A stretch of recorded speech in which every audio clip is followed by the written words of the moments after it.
नमस्कार साथियों, स्वागत है आपका हमारे YouTube channel super life moment में। चलिए आज माउंट आबू चलते हैं। इसके लिए सबसे पहले आबू रोड पहुंचना होगा। आबू रोड पहुंचने के बाद हम लोग चलते हैं academy for a better world के लिए। जी हाँ, यहाँ पर जाते ही आप मन मुग्ध हो जाएंगे, क्योंकि यहाँ पर फूल पत्तियाँ और हरियाली इतनी अच्छी है कि आप एक बार यहाँ पहुँचे तो यहाँ से आने का मन ही नहीं करेगा। वाह, क्या सुंदरता है! विभिन्न प्रकार के फूलों से लदे हुए ये गमले और इतना सुंदर परिसर जिसे आप देखते ही रह जाएंगे। इतनी सुंदर साज सज्जा और नक्काशी आपको यही देखने को मिलेगी। ये है यूनिवर्सल हार्मनी हॉल और ये चारों ओर आप इस तरह से देख सकते हैं।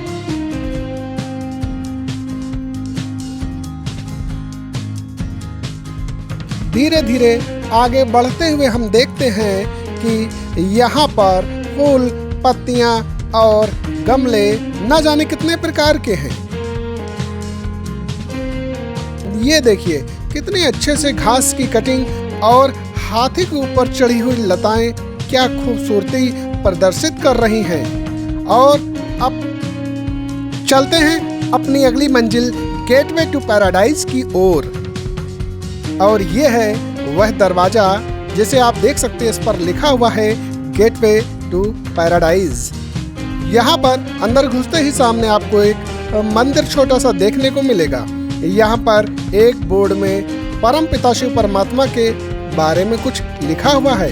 अंदर प्रवेश करते ही ये झांकियाँ आपको देखने को मिलेगी। ये इस तरह से आप क्रम से झांकी को देखते हुए आगे बढ़ते रहेंगे।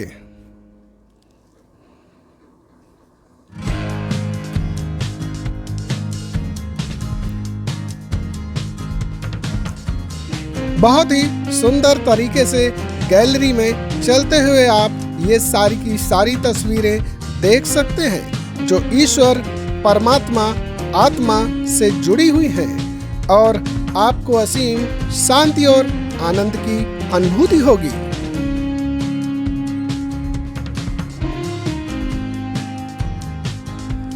जीवन के सारे दृश्य आपको यहाँ देखने को मिलते हैं।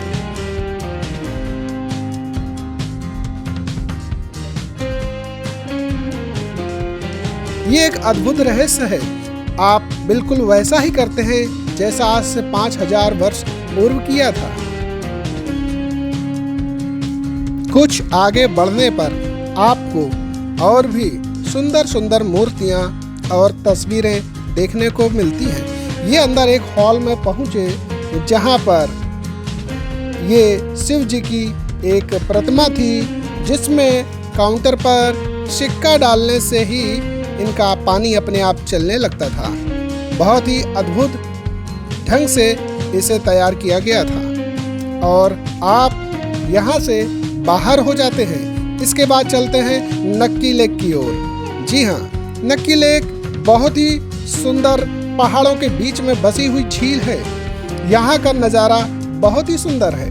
पहाड़ों पर बादल ऐसे आते हैं मानो उसको ढक लेते हैं। ये दृश्य आप कुछ इस तरह से देख सकते हैं। चारों ओर लोग वोटिंग करते हुए दिखाई दे रहे हैं। ठीक सामने ये वोट का काउंटर बना हुआ है, जहाँ से वोटिंग के लिए आप वोट को भी ले जा सकते हैं, जो कि पर हेड 200 से 300 रुपये चार्ज होता है। यह अलौकिक दृश्य बहुत ही सुंदर प्रतीत होता है। यहाँ पर आप कितना भी समय बिता दें आपको पता ही नहीं चलेगा। बादल आते ही हल्की हल्की बूंदें भी होने लगी और इन्हीं बूंदों के बीच नक्की झील की शोभा और बढ़ गई। अब यहाँ की सुंदरता देखते ही बनती है। इसके चारों ओर एक परिक्रमा मार्ग भी बना हुआ है, जिसमें आप परिक्रमा करके पूरी झील को अच्छे से देख सकते हैं। यही पहाड़ पर विभिन्न प्रकार के पौधों के साथ साथ एक ये सामने पत्थर दिख रहा होगा जिसे टॉड रॉक के नाम से भी जाना जाता है। ऐसा लगता है जैसे कोई टॉड इस झील में जंप करने वाला हो। यहाँ पर पहुँचने के लिए 2 किलोमीटर पैदल चलना पड़ता है। इसके बाद आप टॉड रॉक भी पहुँच सकते हैं। यह चारों ओर का दृश्य बड़ा ही लुभावना और आनंद देने वाला था। अब चलते हैं यूनिवर्सल पीस हॉल में। नक्की झील से कुछ ही दूरी पर यह हॉल बना हुआ है। बहुत ही सुंदर ढंग से डिजाइन किया गया है। गेट से प्रवेश करते ही आप अद्भुत आनंद में डूब जाएंगे। ये ऊपर लिखा हुआ है और इसका अवलोकन करने के पश्चात इसके ठीक सामने सड़क पार करते ही हम लोग पहुंचे पांडव भवन। ये पांडव भवन बना हुआ है। यहाँ पर बाबा की कुटिया भी बनी हुई है। जी हाँ, जिन्हें लोग शिव बाबा के नाम से जानते हैं। और एक शांति स्तंभ भी बना हुआ है। इसके बाद हम लोग चले देलवाड़ा मंदिर की ओर। जी हाँ, जैन धर्म का वह प्राचीन मंदिर जिसे हम लोगों ने इतिहास की किताबों में पढ़ा है, देलवाड़ा का जैन मंदिर यही है। वह श्री जैन श्वेतांबर मंदिर देलवाड़ा। जी हाँ, अंदर मोबाइल ले जाना मना था, इसलिए हमने कुछ बाहर के दृश्य कैद किए। ये कल्प वृक्ष आपको दिखाई दे रहा है। कहते हैं इसके सामने जो भी आप मांगते हैं वो इच्छा अवश्य पूरी होती है। और ये वट वृक्ष यहीं पर लगा हुआ है। यह अलौकिक दृश्य देखते ही बनता है। इसके बाद यहाँ से हम फिर वापस मंदिर के साइड से ऊपर की चोटी देखते हुए कुछ इस तरह से कैमरे में कुछ तस्वीरें कैद की। और इसके ऊपर भी मंदिर की एक छोटी सी चोटी दिख रही थी। इसके बाद हम लोग मंदिर के दर्शन कर वापस हुए और देखा तो कोने पर एक art gallery Rajasthani hand craft के सामान बिक रहे थे। इसके बाद चले गुरु शिखर की ओर। जी हाँ, गुरु शिखर जो कि अरावली पर्वतमाला की सबसे ऊंची चोटी है। और यदि आप माउंट आबू आते हैं तो यहाँ पर आना बनता है। ये बेहतरीन रास्तों के नज़ारे लेते हुए हम लोग चले गुरु शिखर की ओर। और कुछ ही देर बाद हम लोग पहुँच गए गुरु शिखर। आगे से ही मंदिर जाने का रास्ता बना हुआ था और हम लोग धीरे धीरे सीढ़ियों के सहारे मंदिर की ओर चढ़ने लगे। रास्ते में बाएं और दाएं दोनों तरफ बेहतरीन दुकानें सजी हुई थीं।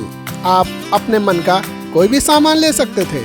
सामने ही हमें कुछ दूर पर मंदिर दिखाई देने लगा। जी हाँ, 350 सीढ़ियाँ लगभग चढ़ने के बाद आप इस स्थान पर पहुंच जाते हैं। और ये है सबसे ऊंची चोटी जहां पर आपका पहुंचना एक सपना होता है।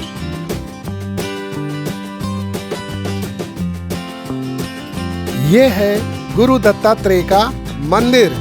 जी हाँ, गुरु दत्तात्रेय। यहाँ पर उन्होंने कई हजार साल तपस्या की थी। और ये देखिए सुंदर दृश्य जो आप लोग चारों ओर का देख सकते हैं। इतनी ऊंचाई से ये दृश्य बहुत ही सुंदर प्रतीत होते हैं। यहाँ आने के बाद आपको एक असीम शांति और आनंद का अनुभव होगा। इस मंदिर के अंदर दर्शन करने के बाद हम लोग चले ऊपर की ओर। जी हाँ, अब बस कुछ सीढ़ियाँ शेष रह गई थीं।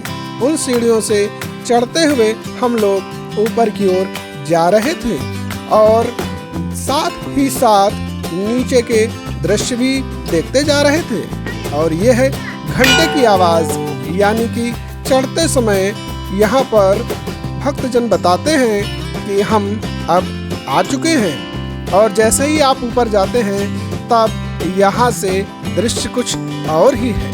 पूरे माउंट आबू की अरावली की पहाड़ियाँ आप बहुत अच्छे से देख सकते हैं। और ये सबसे ऊपर वो चोटी जहाँ पर गुरु दत्तात्रेय के चरण चिन्ह हैं, यानी कि उनके पद चिन्ह हैं। और उनका आशीर्वाद लेने के बाद आप यहाँ के चारों ओर का नज़ारा बहुत अच्छे से देख सकते हैं।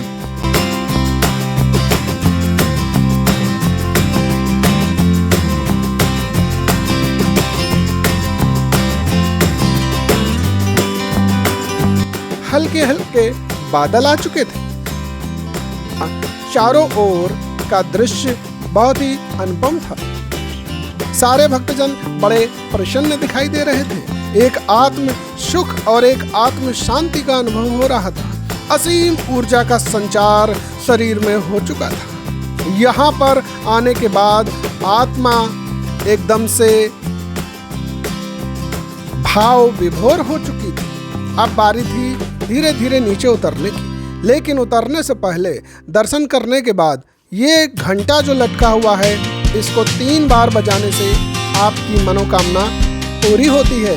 तो चलिए इसको बजाया गया और इसके बजाने के साथ ही हम लोग वापस चल पड़े नीचे की ओर। जी हाँ, अब वापसी करनी ही थी। आधे अधूरे मन से नीचे की तरफ उतरना शुरू हुए और धीरे धीरे वापस हम लोग उसी स्थान पर आ गए जहाँ से चढ़ाई शुरू की थी। अब बारी थी यहाँ से वापस लौटने की। इसके बाद यहाँ से वापसी में पहुँचे पीस पार्क। जी हाँ, ब्रह्म कुमारी का पीस पार्क रास्ते में ही पड़ता था। तो इस पीस पार्क में एंट्री करते ही बहुत ही सुंदर पेड़ पौधे दिखाई दिए और रास्ते में चलते हुए कहीं भी थकान का अनुभव नहीं हो रहा था, बल्कि इतनी फूल पत्तियां पौधे देखकर मन हर्षित हो उठा।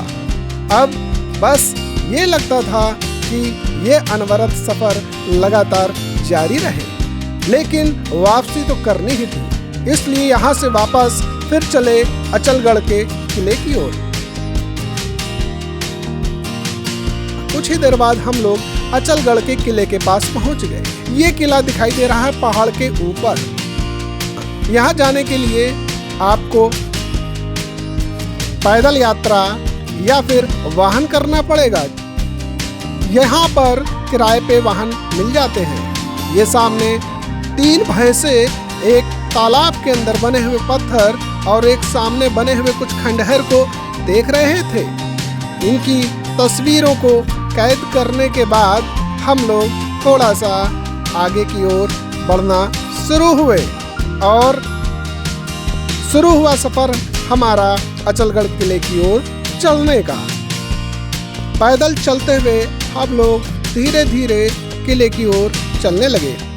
आधी दूर तक का रास्ता प्लेन था, लेकिन आधी दूर के बाद जहाँ तक वाहन जाते थे वहाँ वाहन छोड़ने के बाद कुछ इस तरह से खड़े हो जाते थे और कुछ वाहन वापस लौट जाते थे। लेकिन यहाँ के चारों तरफ का दृश्य बहुत ही अद्भुत और सुंदर लग रहा था। यहाँ से सीढ़ियाँ थी ऊपर चढ़ने के लिए और बस हम लोग चढ़ दिए इन्हीं सीढ़ियों के सहारे ऊपर की ओर और धीरे धीरे आगे की ओर बढ़ते जा रहे थे। और बीच बीच में कई तरह की बिल्डिंग बनी हुई थी।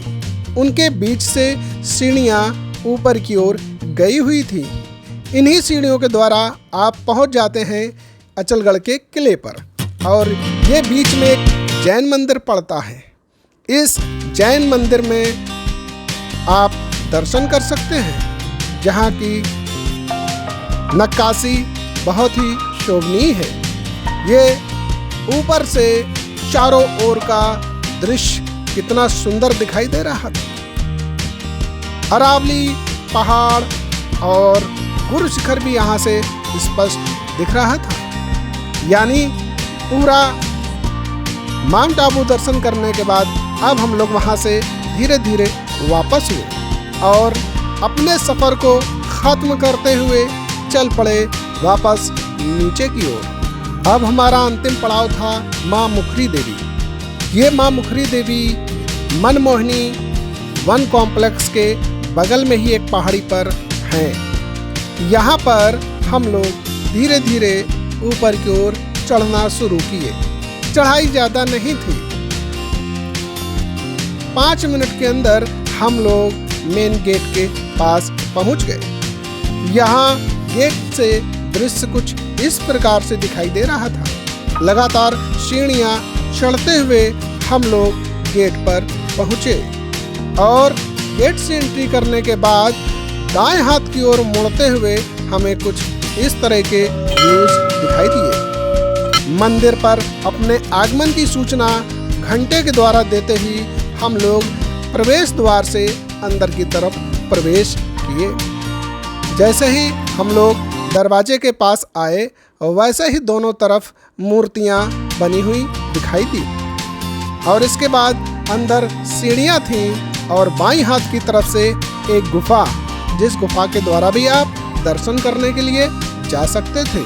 और हम लोग चल दिए इस गुफा के द्वारा और इस गुफा में घुटने के बल पहले मुड़े और इसके बाद घुटने के बल धीरे धीरे गुफा से अंदर की ओर पहुँचे और पहुँच गए माँ मुखरी देवी के सामने और उनका आशीर्वाद लेते हुए चारों ओर का दृश्य कुछ इस प्रकार से दिखाई दिया।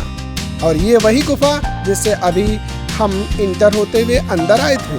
अंदर काफी बड़ा स्पेस था। खड़े होकर लोग माँ मुखरी देवी की पूजा अर्चना कर रहे थे। यहाँ से फिर वापस हुए हम उसी गुफा के द्वारा। यहाँ पर सरकते हुए धीरे धीरे नीचे की ओर जाना शुरू किए।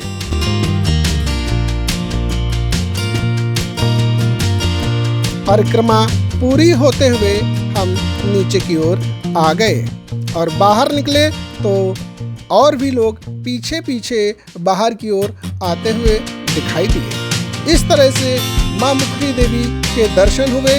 बहुत ही सुंदर दृश्य था, बहुत ही अद्भुत और सुंदर मंदिर था।